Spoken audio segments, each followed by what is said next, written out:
This is breaking news. Mayor de Blasio is giving an update on coronavirus in New York. That justice was finally done, but it's not enough. George Floyd's not here. He should be here. He should be alive. He should be with his family. He should be living his life. He's not. So right there, we know that it's only some justice. And the changes we need to make are much greater. And this needs to be a moment to really dedicate ourselves, to take the relief and the hope and the sense that maybe things can change, but act on it. And to look at what can really make a change. Here in this city, we've had a long journey, changing the relationship between police and community, reforming the police department. We have a lot more to do, I want to be clear. And some approaches have worked better than others, but we have learned some things fundamentally. Reforming policing is necessary. It has to be ongoing. It is a task that does not end because there's always more to do. And building a bond between police and community is actually both necessary for peace, but it's also the only way to safety. We can't effectively police without communities being fully involved and engaged and believing that what their police are doing is right. All over the city, I've heard for years and years from people, communities of color, working people, immigrants, they want to be protected, but they want it done the right way. They want to be respected. They want to make sure there's no discrimination. And we've made strides in that direction, but we sure have more to do. That said, we've done some things here that I think do work and should be recognized in other places that still have to create fundamental reform. There's no question in my mind that neighborhood policing as a strategy is the way forward. That stronger oversight and transparency works. The things we've done to strengthen the Civilian Complaint Review Board, to make police discipline records available, but even more so recently the discipline matrix, which I think is a model that could have power all over this country, so that everyone knows very, very publicly, very openly, what happens if an officer does something wrong. So much of what we heard last night was that simple word, accountability. People finally seeing some accountability. It needs to be an everyday thing. And that discipline matrix allows for that.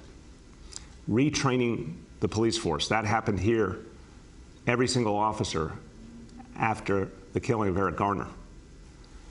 What that led to was an understanding that de-escalation has to be the approach always. Implicit bias training has to be the approach always.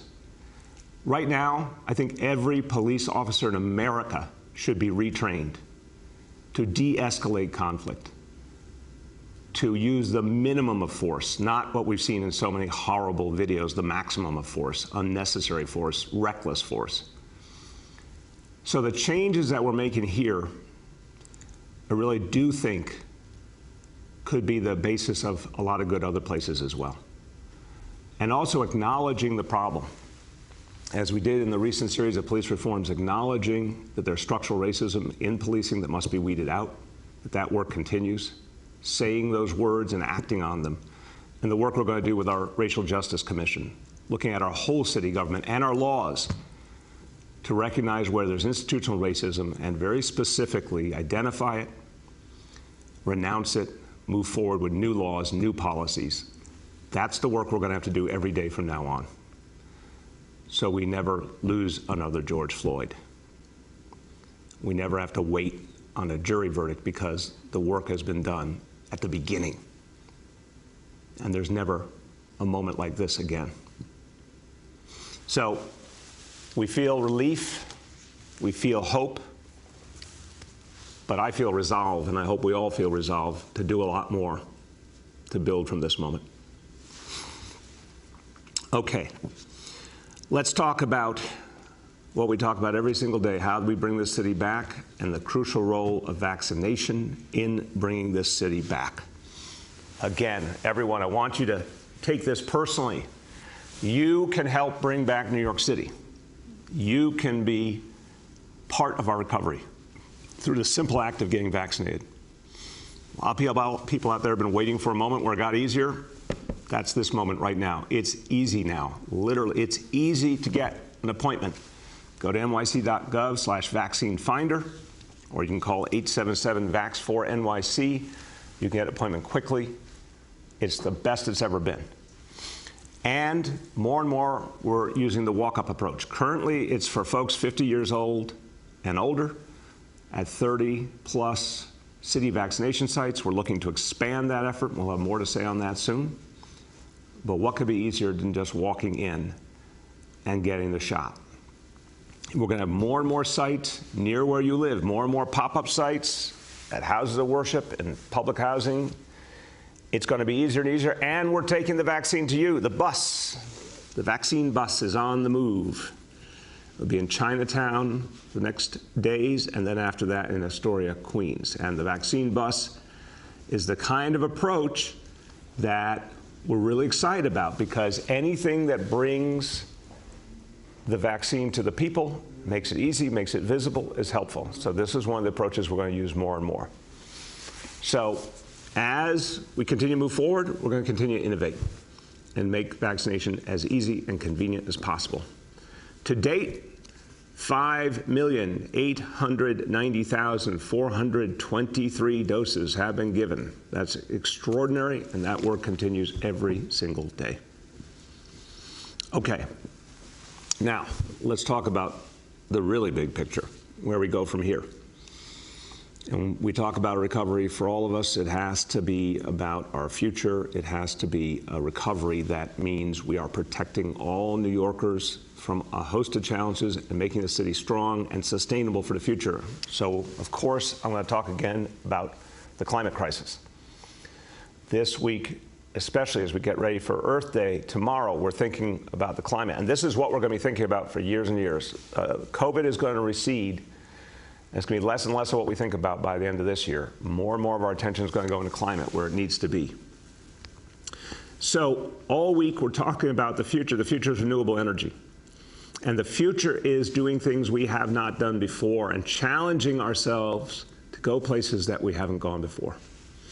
So today we're going to make a major advance in developing geothermal power right here in New York City. Literally power from the earth right beneath us that's going untapped, that we have to get to, because we need every form of renewable energy we can get our hands on. We have to strand the fossil fuels in the ground because they are a danger to us. We need every conceivable form of renewable energy, and some of it's right here.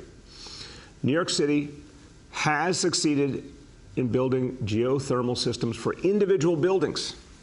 You want examples? PS 62 on Staten Island, FDNY Rescue Company 2 in Brooklyn. There are buildings that are right now benefiting from geothermal power, and that's wonderful, but we're just scratching the surface. We need to make geothermal power a big part of what we do going forward. It has to reach tens of thousands of New Yorkers, ultimately hundreds of thousands of New Yorkers, in combination with wind and solar and hydro, all the things that will give us a green future. And by the way, as I talk about green, I will always say I am a firm believer in the Green New Deal. We have started our own New York City Green New Deal, and the Green New Deal includes a lot of jobs as we create that renewable energy. Paris, right now, has developed geothermal systems that serve over 40,000 Parisians. Toronto has a system that reaches about 180 buildings. America needs to catch up. It needs to invest in this possibility, and New York City is going to lead the way. So we're launching a pilot program right away to identify the best sites for large-scale geothermal energy in this city. And we believe that we could have as many as 130,000 buildings that could benefit from this approach. Thousands of blocks in this city that could benefit from this approach. And it means turning on geothermal and turning off gas boilers and traditional air conditioners and saving hundreds of thousands of dollars a year in a lot of buildings. That's a big, big deal. And we take away all the greenhouse gas emissions in the process. So we're going to work with the City Council to pursue legislation to give New York City the authority we need to do this. so we can operate these larger geothermal systems. This is part of the future. And it's really amazing that it's gone untapped this long. But if we feel urgency right now, we can do something amazing here. Just like we talked about yesterday, we're doubling down our commitment to hydropower. We're doing a lot to help in the development of solar and wind. If we just fire on all those cylinders, we can have a very different city and a very different country and a very different Earth. And that's what we should commit ourselves to as we look forward to Earth Day tomorrow. Okay, now, recovery for all of us certainly means bringing back every facet of this city, the life, the energy, the vibrancy, of course, the jobs. And we have been, throughout the last months, talking about all the things we're bringing back. Arts and culture flourishing again in New York City. It's really exciting to see it grow before our eyes. Sports is back. Outdoor dining and indoor dining. So many things are moving forward in the city, and obviously our schools open, and we're looking forward to every child being back in school in September. These are all the building blocks of bringing back this city. But another important piece has been missing, and you're starting to see that change, and we want to supercharge that change. We want to bring tourism back. Tourism has been an important part of life in this city, an important part of our economy. Hundreds of thousands of jobs depend on tourism, and think about it. Think about the taxi driver who benefits from tourism. Think about the folks who work in our hotels. Think about the restaurant workers. Think about everyone in the cultural community, Broadway and the museums, all the places that get so many of their customers from tourism. We want them all to thrive again. It's not going to happen overnight. We know that. But it will happen. I don't have any doubt at all. 400,000 jobs connected to tourism before the pandemic. They will come back. We are absolutely certain that New York City will get all our jobs back and then proceed to set new records for jobs going forward. But these things don't happen on their own, so we have to make sure we spark it and we energize this effort. So today, we're going to spark our economic recovery with a new $30 million marketing campaign to bring back the tourists and to bring back all that they do to invest in this city, bring back the jobs. The campaign's called New York City Reawakens, and that's exactly what's happening. I tell you, when I go around this city, people keep commenting on this, see more and more activity, more and more energy. New York City is reawakening. We need to celebrate it. We need to let people know we're open for business. It's safe. Come here, join this amazing moment. Come to this city that's been so heroic during this crisis. This will be the largest ever campaign to promote tourism in New York City. And it will remind people this is the place to be. There's no place else like it in the world. It's the greatest city in the world for a reason, and you can experience so many amazing things here. We're going to remind people, and they will come back. If we build it, they will come. That's my quote of the day. I want you to hear from the man who's spearheading this effort. He's done amazing work. Throughout the course of this administration, I've admired the work of Fred Dixon, leading NYC and Company, helping us set all-time records for tourism because of his amazing efforts and his team letting the world know why New York City is so special. Their messages have been heard literally in every corner of the world, and they will be again. My pleasure to introduce the CEO of NYC and Company, Fred Dixon. Good morning, Mr. Mayor, and thank you for having me on, and thank you for investing in the accelerated recovery and future of our city's tourism industry with this incredibly strong expression of confidence and support. We appreciate your incredible leadership here, and we could not undertake such an effort without your steadfast commitment. With this new funding, NYC and Company will be able to launch a major comprehensive marketing and advertising campaign in June, the likes we have never seen, with a strategic media plan spanning television, digital, out-of-home, content marketing, social media, and influencer activations to message that the city, all 5 boroughs, are open, vibrant, and ready to safely welcome back visitors and business events. More details about the elements of the campaign and creative elements, including the name, will be forthcoming. But what I can tell you is that it will be focused on Northeast regional and domestic travel more broadly to start. Domestic travel typically represents about 80% of our visitor volume in any given year. We will target leisure travelers as well as meeting and event planners in order to stimulate the group market and business travel, and that has been missing from our city for so long now.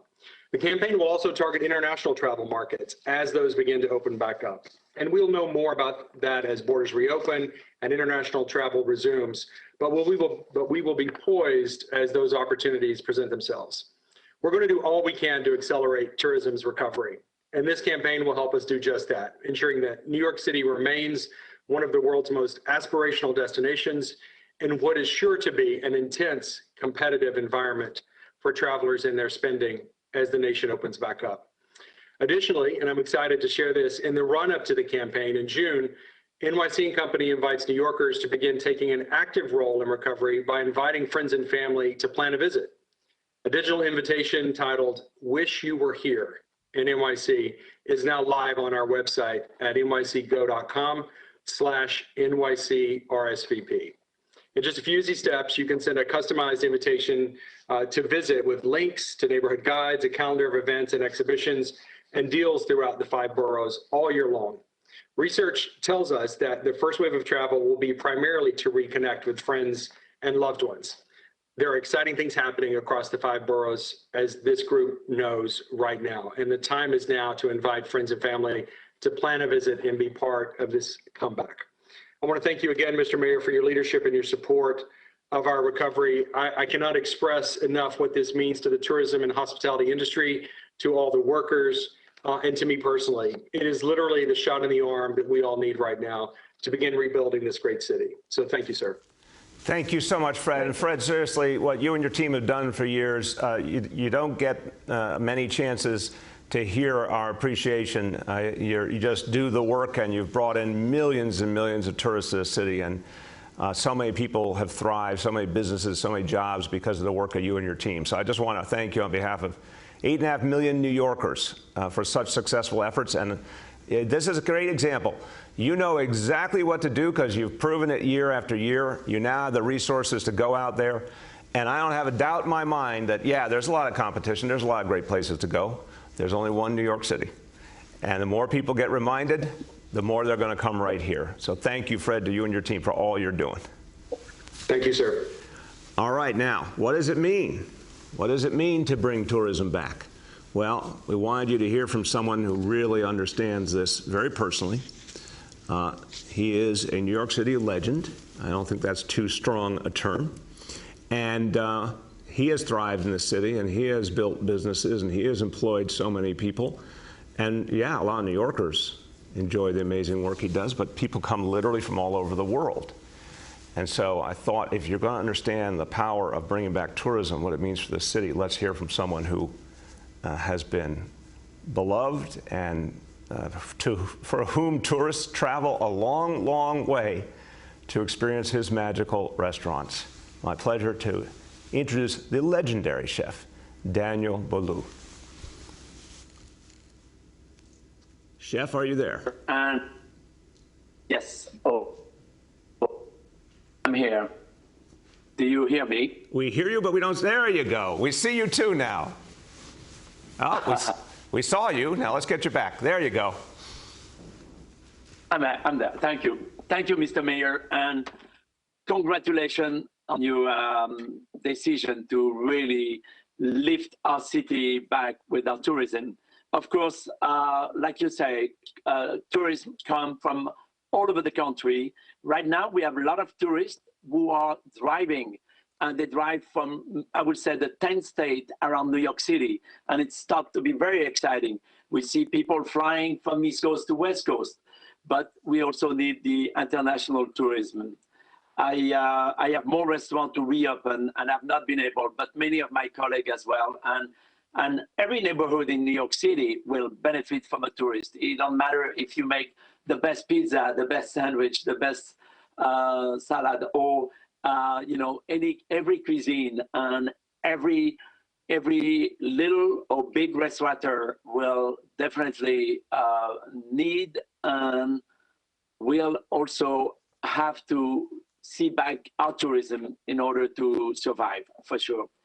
But theater, art and culture is one of the most important thing in New York as well, and for our hotel as well. We are looking forward to all the hotels to reopen, and we are looking forward to really jumpstart this tourism in the city with you.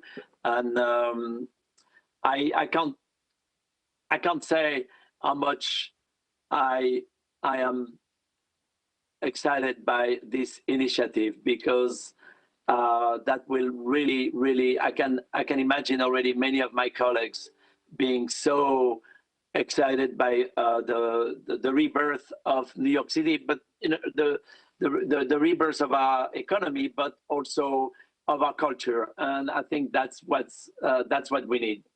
Thank you, Mr. Mayor.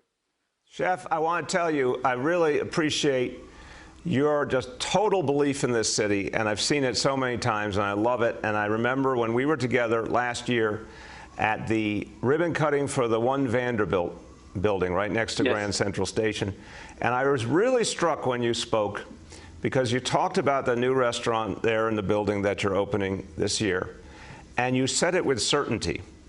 It was at a very tough moment. It was, you know, last year at a really tough time, and I was so happy that One Vanderbilt was opening, but your hope and your certainty gave me hope.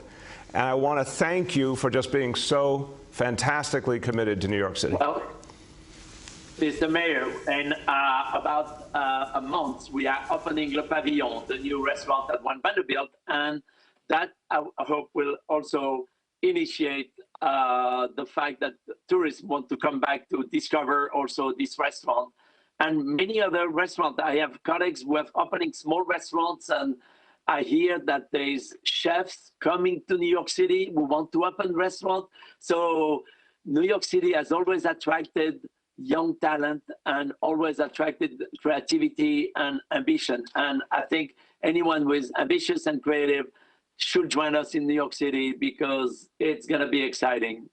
Chef, I have one more question. When I have the joy of visiting you and the Pavilion is open, what is the #1 thing I should eat from that menu? Vegetable. We're going to have a vegetable-centric menu, but also seafood. Local vegetable, and of course, local seafood. We're in the most amazing coast for seafood here in New York. And so there'll be a focus on that. And of course, some other wonderful items like some beautiful meat. But vegetable and seafood will be the focus. So that keeps you healthy, happy, and centric by being, New York centric with the ingredient, and making the local farmers and the local fishermen work also well. That's beautiful. Well, Chef, thank you. I look forward to joining you there, and congratulations to you. And thank you for joining us today, because your enthusiasm is always infectious. So it's great to share it with the people of New York City. Thank you so much, Chef. Thank you. Thank you very much. Merci beaucoup. À bientôt. All right. Now I want to bring up one more guest to talk about this effort. And he's put so much energy into helping to build up jobs in this city and to make sure the city economy works for everyone. He's been the chair of the Economic Development Committee in the New York City, and he's worked really closely with NYC and Company. But I also want to thank him because of everything he's done in public service, and his whole family. This is 2 generations of the Vallone family have done so much for New York City. And again, I like to give credit when credit is due. This is a family that's given their all. 3 generations, I'm sorry. Your grandfather as well, Paul. 3 generations of the Vallone family have done so much for this city, and it's a beautiful story. And you have continued that story so well. So my pleasure to introduce Councilmember Paul Vallone. Thank you, and good morning, Mr. Mayor. I think we definitely have to step up our accents after listening to Chef Daniel. Yeah, I agree with that. Back to French class for us. That's a hard act to follow. Eating vegetables? I thought we were going to have a little bit more, but we'll have to step up our food there. Yes, good. What an exciting day, and thank you, Mr. Mayor, for having me join your team today. I can feel it. I know you can feel it. I know New Yorkers can feel it. It truly is a new day, especially after what we all went through yesterday and have emerged today with new hope. This program and this announcement is exactly what we are all looking for. And we heard it from Fred Dixon and his great team at New York City and Company with his energy and enthusiasm. New York City, baby, is back, and this program is definitely what we need. So as chair of the Committee for Economic Development, I've stood with you, our speaker, Corey Johnson, and with Fred and his team at New York City and Company, always advancing, advocating, and acknowledging the pivotal impact that tourism has had on our Canadian small businesses. Your announcement and this major and first-time investment of $30 million to launch New York City shows the world that New York City is on the rebound and is open for business. Today, and in the past, we have taken our shots literally, and now we're better and back and better than ever. We just heard from Fred and his new multi-million-dollar campaign that will remind the world that this city that never sleeps is dynamic, vibrant, and wide awake. Launching this advertising campaign will jumpstart New York and City Company's projection to have a record number of tourists just in 2024. And we will succeed the amount of, we had over 66 million tourists, Mr. Mayor, just last year, right before the pandemic, and we will get that number back. The tourism and hospitality industry has always been one of the pillars of our economy.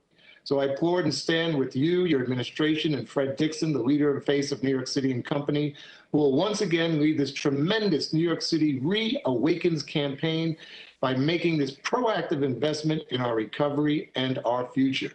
He has, you just heard from Fred, he's announcing new destination highlights, new hotels, dining, attraction, arts, culture, live events, performing arts, retail, outdoor offerings, meetings, conventions, and on top of that, like you mentioned at the beginning, who's got the best sports team in the world? New York City. Yeah, I know you know that.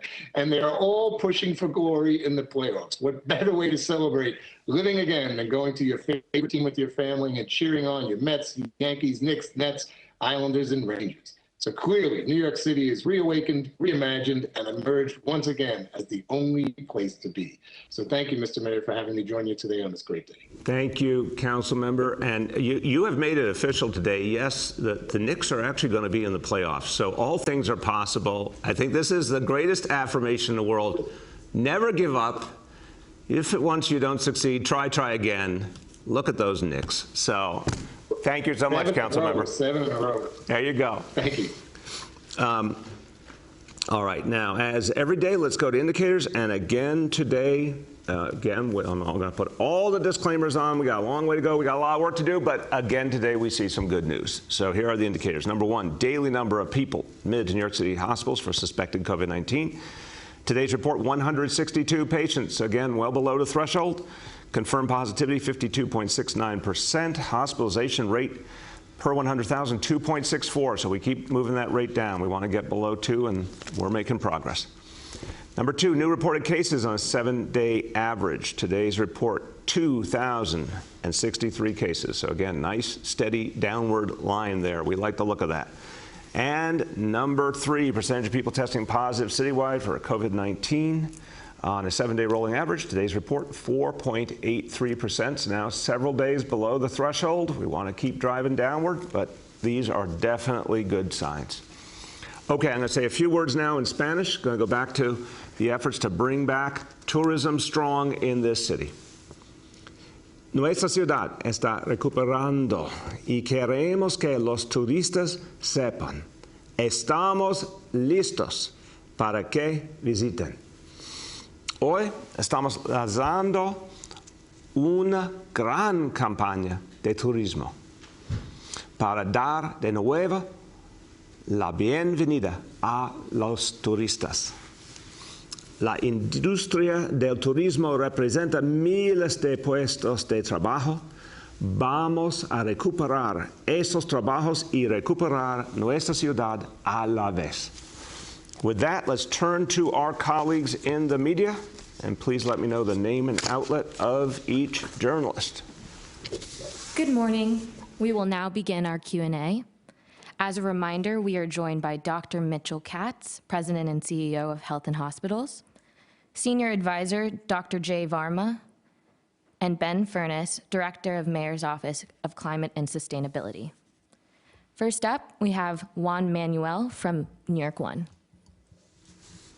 Good morning, Mr. Mayor. How are you? Good, Juan Manuel. How you doing today?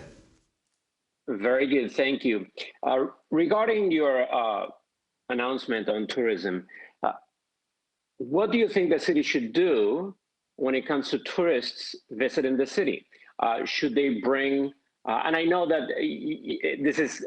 this might be the state decision, but do you think these tourists coming to the city should bring a negative test, or they should be already vaccinated, or would the city, now that so many New Yorkers are already vaccinated, would the city start an effort to provide vaccines to people visiting New York City?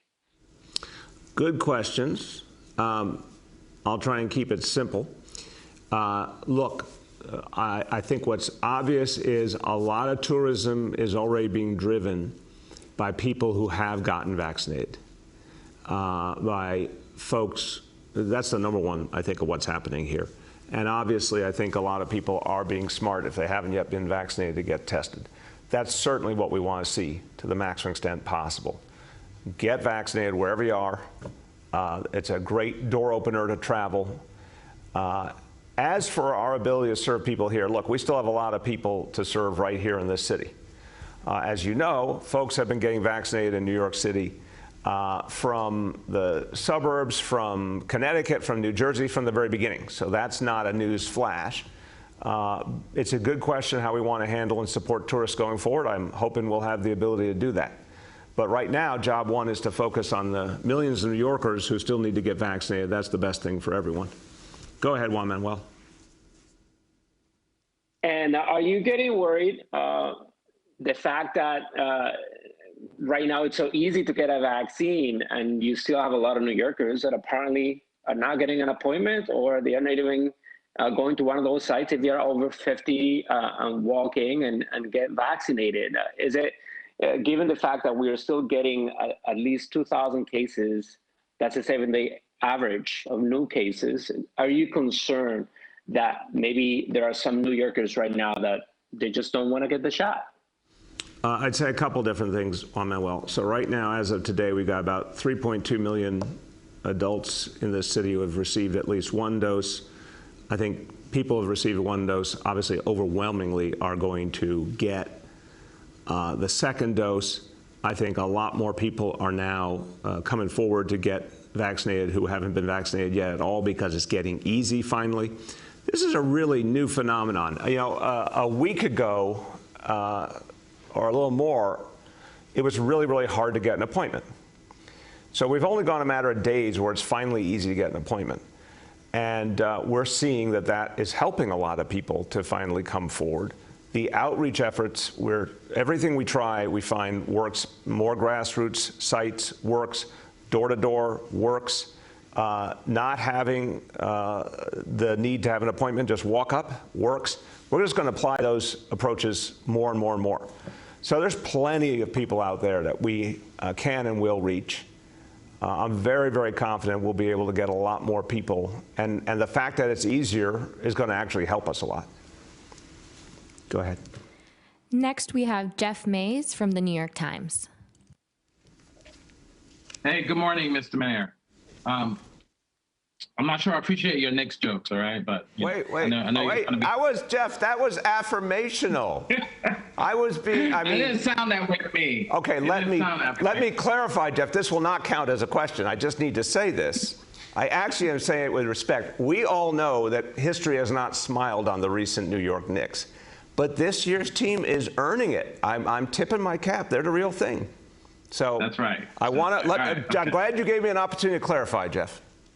All right, good. Thank you. Appreciate that. Mayor, I have a question on behalf of one of my colleagues. The NYPD just cleared the officer who killed Kawasaki Trewick, even though that officer failed to follow the de-escalation training that you have advocated for and cited as an example of police reform. Do you think that training does any good when there are no consequences for failing to follow that training? Jeff, I want to answer with the facts in front of me, and I don't want to, I have deep respect for you, but I don't want to accept those assumptions. I want to get briefed, and then I'll be happy to give you a fuller answer. To the bigger question, does de-escalation training have an impact? It has a massive impact. When you look at the last years, how many situations officers have de-escalated in that they would not have before if they hadn't had the training. It's very striking. And again, we all are obviously affected by tragedies in individual instances, but I'm talking about 35,000 officers, 365 days a year, working with 8.5 million people in this city. De-escalation training has had a massive impact. And if you look at use of force, and these two concepts are related, training to avoid unnecessary use of force, gun discharges have gone down constantly in recent years to the point that they're really minimal in this city, thank God. So by officers, I mean. So I do believe this training is very high impact. For this specific case, let me get a briefing and then I'll come back to you on that. Go ahead, Jeff. Thank you. I just want to follow up on policing, especially after the verdict in the George Floyd trial. I mean, Mr. Mayor, you've been very vocal about some of these killings and other police-involved killings in other jurisdictions. You condemned the death of George Floyd. You called Daunte Wright's death unbelievable. But at the same time, New York City has continued to suffer similar incidents where civilians are killed by police. I'm wondering, as you get towards the end of your term, do you believe you've moved the needle at all to end discriminatory policing? And I'm wondering, what advice would you give to your successor in order to help address this issue further? Yeah, again, Jeff, I would say the way you opened up that question, I don't think we're like other places at this point. I really don't. Have we had some horrible situations? Absolutely. But what we're seeing in these videos from around the country are things that represent the fact that there's obviously not training in de-escalation. There's not training in using minimal force, or there's poor supervision or whatever it is. The standards here are very different. We do not have some of these tragedies we've seen in other places. We still have a lot of work to do. But I do think this has become a very different place for a lot of reasons. And we also have to remember, again, the scale. 8.5 million people, 35,000 officers. Every single day, the things that actually do go right because of the right training, the right supervision, the right standards, the right oversight. I want to give credit to that. But has we moved the needle? Unquestionably. The police force today is much more diverse than it was in terms of its composition. The leadership is much more diverse and will be more and more in the years ahead. We have the discipline matrix. We have a stronger CCRB. We have a fully retrained police force in de-escalation and implicit bias and reduced use of force. There's so many things that have changed. I'm always a little amazed, Jeff. I know your question is very earnest, but I'm amazed that these big structural changes occur and they're somehow hard for the sort of public discourse to take in. I heard from everyday people, they see the changes. I mean, obviously it began with ending stop and frisk, and I would hear constantly from young people and their families what a difference that made. But, we changed the approach to marijuana arrests years ago. So many fewer arrests in 2019, 180,000 fewer arrests than the last year of Bloomberg. I mean, that's a lot of people who did not end up going into the criminal justice system. We've massively reduced incarceration. These are the kinds of changes we had to make, and we've made them, and we got more to do. But this stuff moves the needle. There's no question about it. Next, we have Sydney from Gothamist. Good morning, Mr. Mayor. I wanted to follow up on what you spoke about yesterday, I believe, with the switch to Moderna for the homebound vaccination program. And my understanding is the mobile vaccine bus will also be using Moderna until we learn more about what will happen with the Johnson & Johnson option. And I'm wondering, how is the city expanding the cold chain around that, basically just the storage systems to to make that those programs work with Moderna? And has the city purchased the ultra cold portable coolers that were used to transport vaccines in West Africa? Dr. Katz or Dr. Varma, who wants that one? I'm happy to start, sir, just to clarify that with Moderna vaccine, while you have to keep it frozen storage while waiting, if you're going to use it within 6 hours, it does not require that intense frozen storage. So we're able to take a vial, plan the number of visits we're going to have within a 6-hour period, and use all of the vaccine and therefore not require the super freezer procedures. Thank you, sir. Thank you. Sydney, does that answer your question?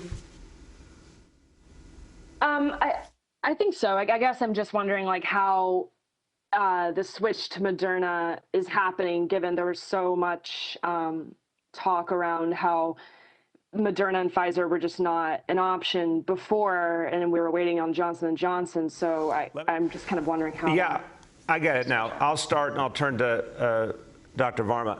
I think I'm getting this right as a layman, but Dr. Varma will be my expert witness here. Sydney, I think Johnson & Johnson is more usable. The refrigeration issue, but most especially the one shot, and that made it particularly helpful for the homebound program, and still we hope will again, because we still anticipate by the end of the week getting some guidance that will allow us to use it again with whatever appropriate warnings or restrictions.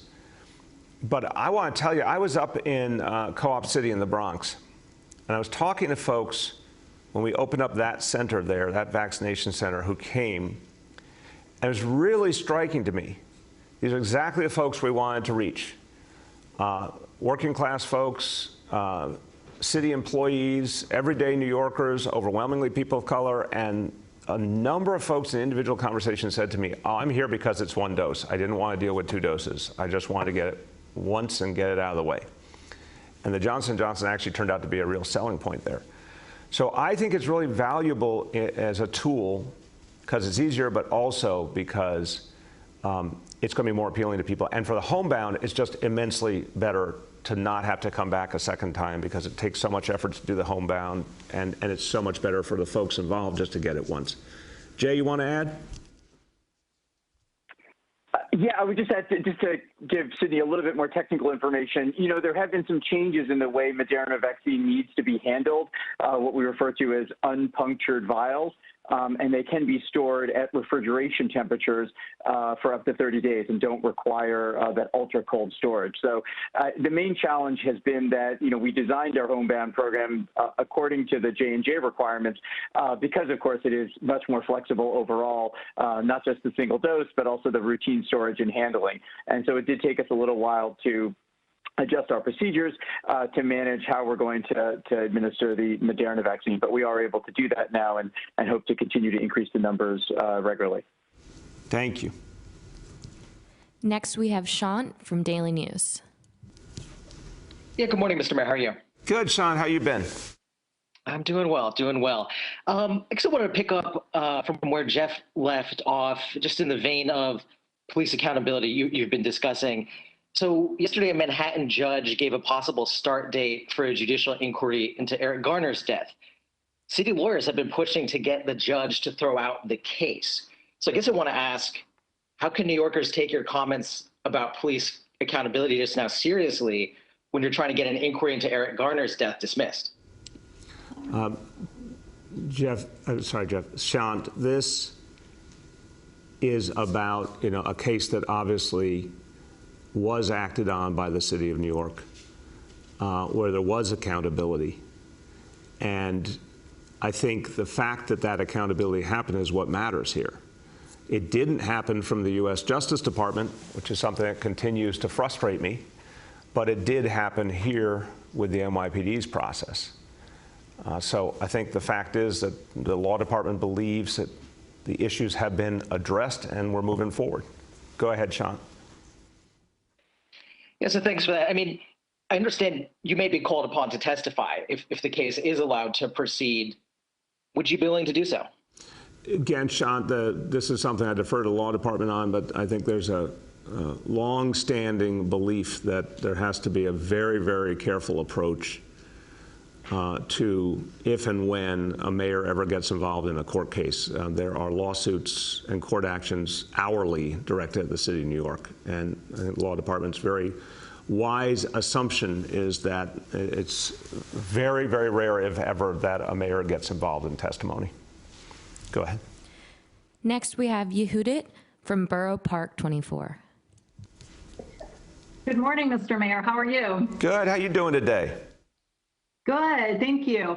So in Borough Park, there are low vaccination rates, partly because a great part of our population are young children, but also because there are WhatsApp messages, robocalls, and flyers circulating with vaccine misinformation. I was wondering whether you, Dr. Varmer, or Dr. Katz have any specific plans to fight fire with fire and provide more accurate information with accurate, reassuring, positive, encouraging vaccine information on WhatsApp, robocalls, and flyers, and also perhaps getting local rabbis and community leaders to help spread the message. I think that's a very, very important point, and I'm going to turn to Dr. Katz, who has spent a lot of time talking to leaders and members of the Orthodox community, and who is a proud son of Brooklyn, who's had a lot of personal connection to the community. And I think you're right. We've got to do more. We saw this with measles a couple of years ago, a lot of misinformation. We got to fight back the misinformation. The way we did it then was with community voices and with healthcare professionals from the community. So I think it's time to do that again. Dr. Katz, you want to speak to that?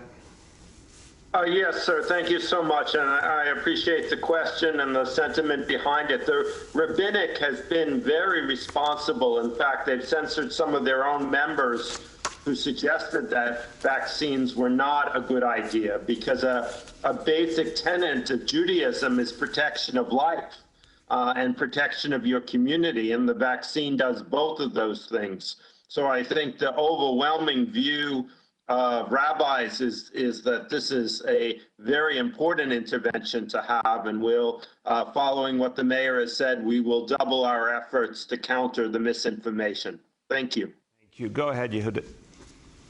Thank you. And then also, I think it was a few weeks ago, you introduced a city cleanup project citywide, and you talked about communities initiating their own cleanup projects. I was just wondering if you could be specific on the types of cleanup projects you had in mind that you would want communities to initiate or that other communities have done.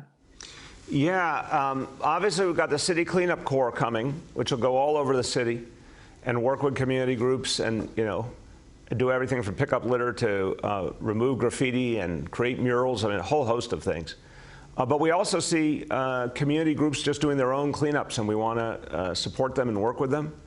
Whether it means connecting them with the cleanup corps as it grows, or sometimes sanitation departments supporting those efforts.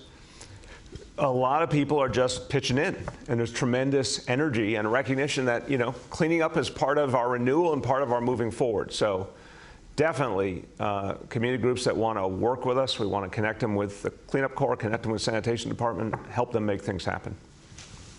Next, we have Henry Goldman from Bloomberg. Hello, Mr. Mayor. How are you doing today? I am doing well. Henry, how are you? I'm doing okay. You seem to be in a much happier frame of mind these days. Well, there's a lot of good stuff happening, and a lot of people are working together. Those are kinds of things that make me happy, Henry. All right. Well, that's a reasonable response. On the tourism front, the challenges to the tourism industry are not to be underestimated. I'm sure you realize that. One of the major problems that hotels face is actually paying their property tax bills when their effective occupancy rate is so low, much lower than it takes to actually break even.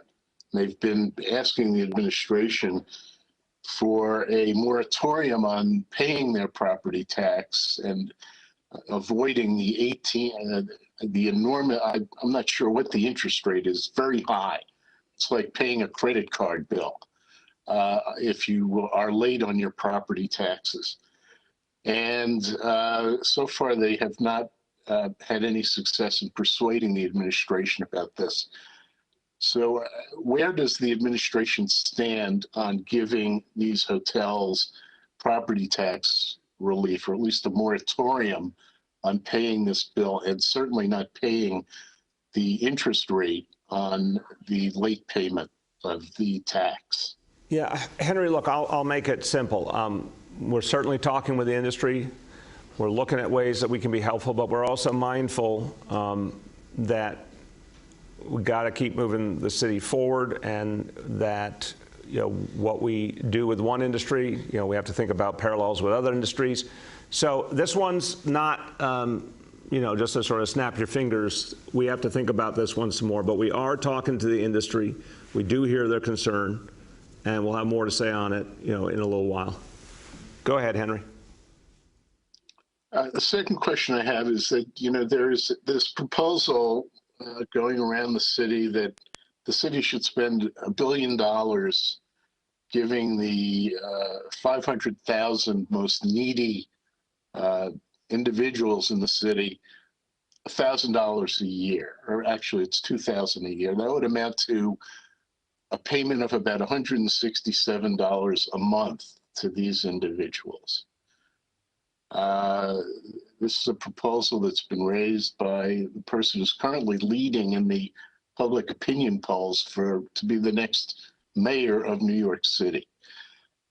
How do you feel, someone who has made income inequality a major issue in your career, how do you feel about the proposal of giving people $167 a month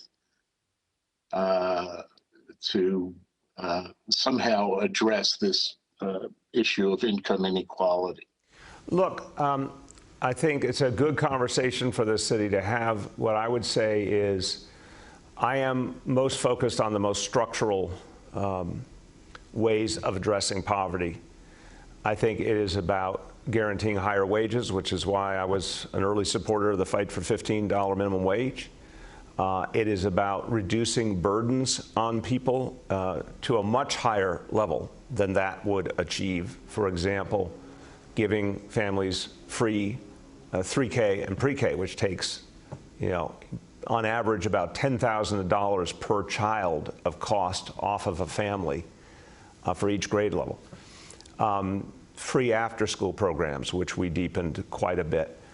Things like paid sick days. I mean, there's so many other things I think are structural that I would put the focus on, that there's a lot more work to be done on. And obviously, EITC is another great tool. So that's my first instinct. I think with any UBI approach, the question has to be sustainability, and also, is there even stronger structural fix that would achieve a bigger impact for those families? Those are the questions I would ask. We have time for 2 more questions today. Next, we have Medina from Politico. Hi, everyone. How's it going? Good, Medina. How you been? I'm good. Thanks. So my first question, since you're opening this geothermal pilot, would you support Bruce Teitelbaum's proposal to bring a green energy hub, including geothermal, at the Amazon site, the one that was meant to be built in Queens? We are looking, I don't know everything about that proposal, Medina, but I can say that what we're looking for in terms of a center to focus on climate and to create solutions and advocacy and research is really Governor's Island. I'm very, very excited. You're going to be seeing a lot more on that in the coming months. The site that was the Amazon site, I've heard different pieces about, but what we want to make sure in all development always is that any development supports things like job creation for the community, open space for the community. Sometimes it's obviously public schools and new amenities, and obviously first and foremost affordable housing. So that's how we're judging any proposal. I haven't seen that proposal lately, but that's how we're judging every proposal. Go ahead, Medina. Right. So one of the mayoral candidates, Catherine Garcia, called on you today to expand the city's organics recycling program and make it permanent and mandatory. Could you respond to that? Is that something you would consider doing or supporting? We're going to be speaking more about organics in the coming days. Look, I think the ideal is to have us deepen all of our efforts at recycling and at organics. And obviously, we really believe in getting to zero waste to landfill. And this is something that I think Catherine Garcia did really great work on as our sanitation commissioner for 7 years. And so we're going to be talking about that soon, how we build again toward those goals.